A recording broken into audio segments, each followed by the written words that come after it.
नमस्कार साथियों, मैं doctor Ayush Jain, MS, consultant laparoscopic and general surgeon. अब हम ब्रिटिशर्स के नज़रिए से इस इतिहास को पूरी तरीके से देखेंगे और आप जानकर हैरान रह जाएंगे कि किस प्रकार से एक झूठ की इमारत खड़ी की गई। ब्रिटिशरों ने भारत की संस्कृत, हिंदी जैसी भाषाओं में कुछ शब्द ऐसे पाए जो कि काफ़ी यूरोपियन भाषा से मिलते जुलते थे। कुछ शब्द और व्याकरण के कुछ पैटर्न्स भी जो संस्कृत में थे वो यूरोपियन भाषा में भी उनको मिले। जैसे संस्कृत में शब्द है पिता, उसके लिए लैटिन भाषा में शब्द है पैटर। संस्कृत में शब्द है माता, जिसके लिए लैटिन भाषा में शब्द है मैटर, जो कि काफ़ी हद तक मिलते जुलते हैं।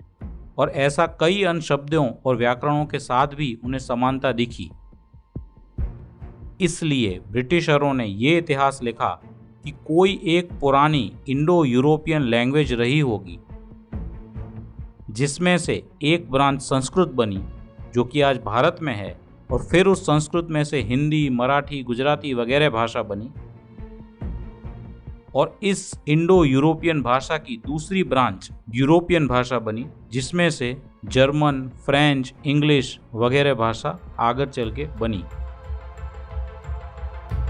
यानी कि यहाँ पर यह नैरेटिव बनाया गया ब्रिटिशर्स के द्वारा कि संस्कृत में से सारी भाषा नहीं बनी, बल्कि संस्कृत भाषा मूल भाषा ना होकर इंडो यूरोपियन लैंग्वेज का एक सब पार्ट थी। यानी कि यूरोपियन लैंग्वेजेस और संस्कृत लैंग्वेजेस दोनों एक लेवल पर थी। उन्होंने संस्कृत भाषा को इंग्लिश से ऊपर रखना गवारा नहीं था। इसलिए इस मॉडल से उन्होंने ये नैरेटिव बनाया कि Sanskrit is not the mother language of the all languages of the world. ये उनका पहला नैरेटिव था। अब आगे के बात के लिए मैं आपसे अनुरोध करूंगा, वर्ल्ड के मैप जो आप हमेशा गूगल मैप पर देखते हैं, उन्हें आप अपनी आंखों के सामने लाएं। इसके बाद उन्होंने यह प्रपोज किया कि एक प्राचीन आर्यन जाति हुआ करती थी रशिया और आज के मंगोलिया के लैंड्स के आसपास, और वो आर्यन जाति यह इंडो यूरोपियन लैंग्वेज बोला करती थी। और उस आर्यन जाति का एक डिवीज़न यूरोप गया और वहाँ के लोगों में फिर वो डेवलप हुई, और लैटिन, इंग्लिश, फ्रेंच, जर्मन वगैरह भाषा वहाँ से डेवलप हुई।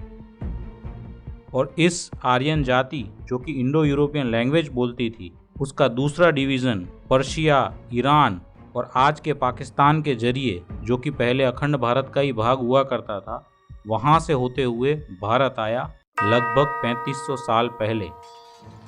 और ये आर्यन लोग जो कि भारत के बाहर से आए थे, उन्होंने भारत के पिछड़े मूल निवासी लोगों के साथ युद्ध किया और उनका सफाया कर उन्हें दक्षिण में धकेल दिया और उन पर शासन किया। इस प्रकार आर्य भारत में आए और अपने साथ वो संस्कृत भाषा लेकर आए, और उन्होंने फिर वेद और उपनिषद इन सब का निर्माण किया। यानी कि ब्रिटिशरों के हिसाब से संस्कृत भाषा भारत की खुद की भाषा नहीं थी, बल्कि आर्यन जाति के लोगों की भाषा थी जो रशिया के पास से आए थे। यानी कि वेद, उपनिषद वगैरह ये सब भारत के खुद के नहीं हैं, ये भारत में बाहर से आया गया है, और उनके आने से पहले ये भारत भूमि में कुछ भी नहीं था। इस प्रकार यहाँ पे ये नैरेटिव बनाया गया कि भारत के मूल निवासी तो पिछड़े थे, और वो तो भला हो उन आर्यन जाति के लोगों का जिन्होंने भारत के मूल निवासी इन पिछड़े और बैकवर्ड लोगों को संस्कृत सिखाई, वेद उपनिषद सिखाए, और इस कारण से भारत इतना समृद्ध हुआ।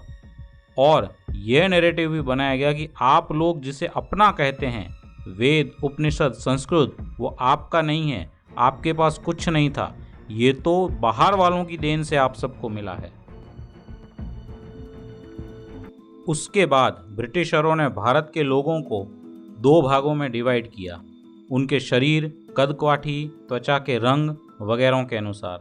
उन्होंने कहा कि दक्षिण भारत के लोग जो थोड़ी काली त्वचा वाले हैं वो भारत के मूल निवासी यानी कि द्रविड़ लोग हैं, और उत्तर भारत के लोग आर्यन जाति के लोग हैं जो कि उनके हिसाब से रशिया से आए थे, और उन्होंने द्रविडियंस को साउथ में धकेला था। और यह नैरेटिव इतना फैलाया गया कि लोगों के मन में यह घर कर गया कि उत्तर और दक्षिण भारत के लोग भिन्न भिन्न जाति के हैं और आर्यन लोग उत्तर पश्चिम यानी कि आज के पाकिस्तान की ओर से आए और वहाँ के मूल निवासी द्रविडियन लोगों को साउथ में धकेला और खुद अपना शासन जमाया उत्तर और मध्य भारत में। यहाँ पर फूट डालो और शासन करो की बहुत प्रचलित नीति जो कि अंग्रेजों के द्वारा अपनाई जाती थी वह देखी जा सकती है और तब से बोया गया नॉर्थ साउथ इंडियन का बीज आज एक बहुत बड़ा वटवृक्ष बन चुका है और आगे हम देखेंगे कि हम लोग किस प्रकार से एक ही जाति के लोग हैं। इसी दौरान 1920 में हड़प्पा और मोहिंजोदड़ो जैसे प्राचीन नगरों की खोज हुई ब्रिटिशरों के द्वारा और इसको नाम दिया गया सिंधु घाटी सभ्यता यानी कि इंडस वैली सिविलाइजेशन। अब इस बात को उनकी थियरी में सेट करने के लिए उन्होंने कहा कि यह हड़प्पा और मोहेंजोदड़ो एक द्रविडियन सिविलाइजेशन थी और उन द्रविडियन सिविलाइजेशन का आर्यन जाति ने नाश किया। यहाँ सिंधु घाटी सभ्यता में दो बातें खास थी।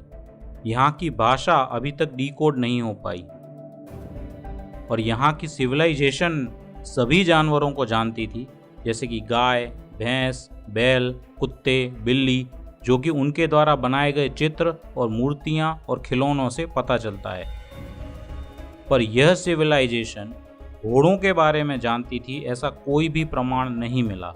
इससे अंग्रेजों को एक और बात मिल गई कि जिन रामायण और महाभारत की हम बात करते हैं जहाँ के युद्धों में पूरे ग्रंथ में घोड़ों का कई बार जिक्र आता है, तो फिर इतनी पुरानी भारत की सभ्यता में एक भी प्रमाण क्यों नहीं मिला घोड़ों के बारे में। यानी कि यह एक प्रमाण से भी वो ये कहते थे कि रामायण और महाभारत झूठे हैं क्योंकि यह सभ्यता तो घोड़ों को जानती है ऐसा लगता ही नहीं है।